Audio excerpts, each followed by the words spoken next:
ଆପଣ ବେହିଆ ବେଲଜିଆ ମାଗି ଖିଆ ଅଇଁଠା ଖିଆ ଲୋକ ଦେଖିଛନ୍ତି କି? ଯାଜପୁରରୁ ତାର ଏକ ନମୁନା ଆସିଛି। ଆଉ ସେ ବ୍ୟକ୍ତି ଜଣକ କିଏ ନା ଆଜ୍ଞା ଗୌତମ ରାୟ, ଯିଏ ହଉଛନ୍ତି ଜିଲ୍ଲା ବିଜେପିର ମାଲିକ ମାନେ ଜିଲ୍ଲା ସଭାପତି। ସେ ଯାଜପୁରରୁ ବିଧାନସଭା ମଧ୍ୟ ଲଢ଼ିକି ହାରିଲେ।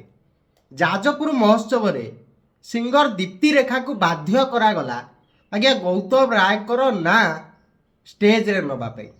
ସିଧା ସିଧା ସିଙ୍ଗର ଦୀପ୍ତି ରେଖା ମନା କରିଦେଲେ ଯେ ସିଏ ତାଙ୍କ ନାଁ ନେଇପାରିବେ ନାହିଁ, କାରଣ ସିଏ ସେଠିକି ରାଜନୀତି କରିବାକୁ ଆସିନାହାନ୍ତି। ଆପଣ ଶୁଣନ୍ତୁ ଟିକେ। ଜୟ ଗୌତମ ଭାଇ। ଆଚ୍ଛା, ନାଇଁ ମୁଁ କହିପାରିବିନି, ସେଇଟା ଆପଣ ମାନେ ଆଉ ଏକ ନମୁନା ଦେଖନ୍ତୁ। ଗୌତମ ରାୟଙ୍କର ଜିନ୍ଦାବାଦ ଆଜ୍ଞା ଷ୍ଟେଜରେ ଚଢ଼ିକି ଛପ୍ରି ଭଳିଆ କିଛି ବିଜେପି ଅନ୍ଧଭକ୍ତ ଗୋବରା ମାନେ ଆଜ୍ଞା ପକଉଥିଲେ। କ'ଣ ଆଜ୍ଞା ଗୌତମ ବାବୁଙ୍କର ଜିନ୍ଦାବାଦ ଯଦି ଯାଜପୁର ମହୋତ୍ସବ ଷ୍ଟେଜରେ ପଡ଼ିଯିବ, କ'ଣ ଆଜ୍ଞା ସିଏ ଆଉ ଥରେ ଜିତିଯିବେ ନା କ'ଣ? 5 ବର୍ଷ ଅପେକ୍ଷା କରିବା ପାଇଁ ପଡ଼ିବ। ଯଦି ଜନତାଙ୍କ ପାଇଁ ସ୍ୱର ଉତ୍ତୋଳନ କଲେ, ଜନତାଙ୍କ ପାଇଁ କାମ କଲେ, ତାହେଲେ ଜନତା ତାଙ୍କୁ ଭୋଟ ଦେବେ। ସେଇଥିପାଇଁ ତ ସେ କେବଳ ବିଜୁ ଜନତା ଦଳ ଭୋଟରେ ଥରେ ଜିଲ୍ଲା ପରିଷଦ ହେଇକି ଜିଲ୍ଲାର ଜିଲ୍ଲା ପରିଷଦ ଚେୟାରମ୍ୟାନ୍ ହେଇଥିଲେ। ତାପରେ ଯେତେ ଥର ବିଧାନସଭା ଲଢ଼ିଛନ୍ତି, ବଡ଼ଜଣା କହିବା ଯାଜପୁର କହିବା, ହାରି ହାରି ଚାଲିଛନ୍ତି। ଆପଣ ଦେଖନ୍ତୁ କେମିତି ଛପ୍ରି ମାନେ ଷ୍ଟେଜରେ ଚଢ଼ିକି ତାଙ୍କ ଜିନ୍ଦାବାଜ ପକାଉଥିଲେ।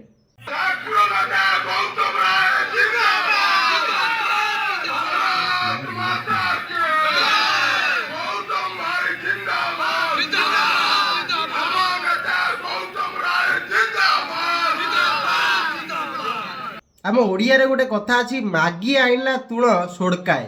ମାନେ ଯଦି ଆପଣ କାଠୁ ମାଗିକି ଆଣିକି ତରକାରୀ ଖାଇବେ, ସେ ଆଜ୍ଞା ଅଳ୍ପ ହେଇଥିବ, 2-4 ଥର ଖାଇଲେ ଆଜ୍ଞା ସରିଯିବ। ଗୌତମ ବାବୁଙ୍କ ଅବସ୍ଥା ଆଜ୍ଞା ସେଇଆ। ଜଣେ ଅପାରଗ ଲୋକ, ନା ତାଙ୍କ ପାଖରେ ନିଜକୁ ଜିତେଇବାର କ୍ଷମତା ଅଛି, ନା ଆଜ୍ଞା ଜିଲ୍ଲାର ସଂଗଠନକୁ ମଜବୁତ କରିବାରେ ତାଙ୍କର କିଛି କ୍ଷମତା ଅଛି, ବା କହିବା ତାଙ୍କ ପାଖରେ କିଛି ଟ୍ୟାଲେଣ୍ଟ ଅଛି।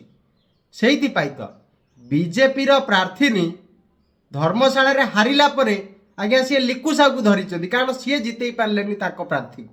ସିଏ ଜିଲ୍ଲା ସଭାପତି ଥିଲେ, ତାଙ୍କର ପ୍ରାର୍ଥୀ ହେଉଛନ୍ତି ସ୍ମୃତିରେଖା ପଇ। କ'ଣ କହିବେ ଆଜ୍ଞା, ଇଏ ତ ହେଉଛନ୍ତି ଆଜ୍ଞା ଅଇଁଠା ଖିଆ ନେତା ନା, ଅଲଜିଆ ବେଲଜିଆ ନେତା ଇଏ। ଆପଣ ବିଶ୍ୱାସ କରିବେନି, ମୁଖ୍ୟମନ୍ତ୍ରୀ ସେଇ ଷ୍ଟେଜରେ ଅଛନ୍ତି, କଲେକ୍ଟର ମ୍ୟାଡ଼ାମ ସେଇ ଷ୍ଟେଜରେ ଅଛନ୍ତି, ଇଏ ଯେଉଁ ଅଇଁଠା ଖିଆ ଜିଲ୍ଲା ସଭାପତି ଗୌତମ ରାୟ ମଧ୍ୟ ସେଇଠି ଅଛନ୍ତି। ପ୍ରମିଳା ମଲ୍ଲିକ ବିଜେଡିର ଯିଏ ସେଠି ବିଧାୟକ ଅଛନ୍ତି ବିଞ୍ଝାରପୁରର, ସେ ଆଜ୍ଞା ମୁଖ୍ୟମନ୍ତ୍ରୀଙ୍କର ପୋଲ ଖୋଲିଦେଲେ। ମାନେ ମାନ୍ୟବର ମୁଖ୍ୟମନ୍ତ୍ରୀ ମୋହନ ଚରଣ ମାଝୀ ଯାଜପୁରରେ ଯାଇକି ଯେଉଁ ଉଦ୍ଘାଟନ ଗୁଡ଼ିକ କରୁଛନ୍ତି, ସେସବୁ ମାନ୍ୟବର ବିରୋଧୀ ନେତା ପୂର୍ବତନ ମୁଖ୍ୟମନ୍ତ୍ରୀ ଶ୍ରୀ ନବୀନ ପଟ୍ଟନାୟକଙ୍କର ଅବଦାନ ବୋଲି ତାଙ୍କ ସାମ୍ନାରେ କହିଲେ। ଆପଣ ଟିକେ ଶୁଣନ୍ତୁ।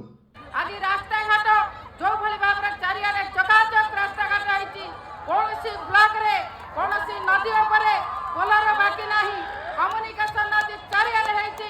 ସେ ହେଉଛି ପ୍ରିୟ ମୁଖ୍ୟମନ୍ତ୍ରୀ ପୂର୍ବତନ ମୁଖ୍ୟମନ୍ତ୍ରୀ ନବୀନ ପଟ୍ଟନାୟକର ଅବଦାନ। 2013-14 ମସିହାରେ ମେଡିକାଲ କଲେଜର ଜାଗା ଅଧିଗ୍ରହଣ ହେଇଥିଲା। ଆଜି ପ୍ରିୟ ମୁଖ୍ୟମନ୍ତ୍ରୀ ମୋହନ ଚରଣ ମାଝୀ ମହୋଦୟ ମେଡିକାଲ କଲେଜକୁ ଲୋକାର୍ପଣ କରିଛନ୍ତି। ଆପଣ ଦେଖିଲେ ନା, ଲୋକ କେତେ ଖୁସି ହେଇଗଲେ ନବୀନ ବାବୁଙ୍କ ନାଁ ଶୁଣିକି। ଏଇଟା ହେଉଛି ପ୍ରକୃତରେ ବିକାଶ ପୁରୁଷର କାମ। ନବୀନ ବାବୁ ବିକାଶ ପୁରୁଷ। ଗୌତମ ରାୟକୁ ଛାଡ଼ନ୍ତୁ ଆଜ୍ଞା, ମୋହନ ବାବୁ ଯାଇକି ଆଜ୍ଞା ଯେଉଁ ଉଦ୍ଘାଟନ କରିକି ଆସିଛନ୍ତି, ଉଦ୍ଘାଟନ କରିକି ଆସିଲା ପରେ ତାର ଆଜ୍ଞା ରଙ୍ଗ ପରିବର୍ତ୍ତନ କରାଯାଉଥିଲା। କେଡ଼େ ବେହିଆ ପାର୍ଟିର ବେହିଆ ନେତା। ଆପଣ ଦେଖନ୍ତୁ, ଯେତେ କଥାକୁ ନିନ୍ଦା କଲେ ମଧ୍ୟ କମ୍ ହେବ। ସେଇଥିପାଇଁ ତାଙ୍କ ପାର୍ଟିର ଯିଏ ଜିଲ୍ଲା ସଭାପତି ଅଛନ୍ତି ଯାଜପୁରର, ସେ ଆଜ୍ଞା ଜଣେ ଅଇଁଠାଖିଆ ନେତା। ବିନା ନିମନ୍ତ୍ରଣରେ ଚାଲି ଯାଇଥିଲେ ଷ୍ଟେଜକୁ। ତାଙ୍କର ନା ନିମନ୍ତ୍ରଣ କାର୍ଡରେ ନାଁ ଥିଲା, ନା ଆଜ୍ଞା ପ୍ରୋଟୋକଲ ଥିଲା ସେ ଯାଇକି ସେଠି ବସିପାରିବେ।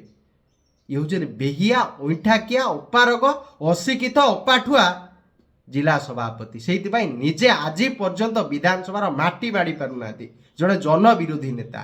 ମୁଁ ଆଶା କରୁଛି ପୁଣି ଥରେ 2029 ନିର୍ବାଚନରେ ଯାଜପୁରବାସୀ ଗୌତମ ବାବୁକୁ କଡ଼ା ଜବାବ ଦେବେ। ସେ ଯେଉଁ ମାଗଣା ଅଇଁଠାଖିଆ ପିଆର ନେବାକୁ ଚାହୁଁଛନ୍ତି ଯାଜପୁର ମହୋତ୍ସବରେ, ଆଜ୍ଞା ତାଙ୍କୁ ଦେଖିକି ତ ଲୋକ ଆସୁନାହାନ୍ତି ଆଜ୍ଞା, ସିଏ ଷ୍ଟେଜରେ ବସୁଛନ୍ତି ବୋଲି ଷ୍ଟେଜ ଫାଙ୍କା ପଡ଼ୁଛି। ସେଇଟା ତ ଆପଣ ଛାଡ଼ି ଦିଅନ୍ତୁ, ଆପଣ ଆଗରୁ ଦେଖିଛନ୍ତି। ଇଏ ହେଉଛି ଆଉ ଗୋଟେ ନମୁନା ଯେ ଓଡ଼ିଆ ସିଙ୍ଗର ମାନଙ୍କୁ ବାଧ୍ୟ କରାଯାଉଛି ଆଜ୍ଞା। ଯୋଉଟା ମହିଳା ସିଙ୍ଗର ଆସୁଛନ୍ତି ଆପଣ ତଳେ ଆଜ୍ଞା ମାଲ ଖାଇକି ମଦ ପିଇକି ବାଧ୍ୟ କରିବେ, କହିବେ ଆଜ୍ଞା ଆପଣ ଗୌତମ ବାବୁଙ୍କ ନାଁ ନିଅନ୍ତୁ। କାହିଁ ସେ କେମିତି କିଏ କି? ଆଉ ଯୋଉଟା ଅଇଠାଖିଆ ଲୋକ ଆଜ୍ଞା ଯାଇକି ଷ୍ଟେଜରେ ବସିଥିଲା ବିନା ନିମନ୍ତ୍ରଣରେ।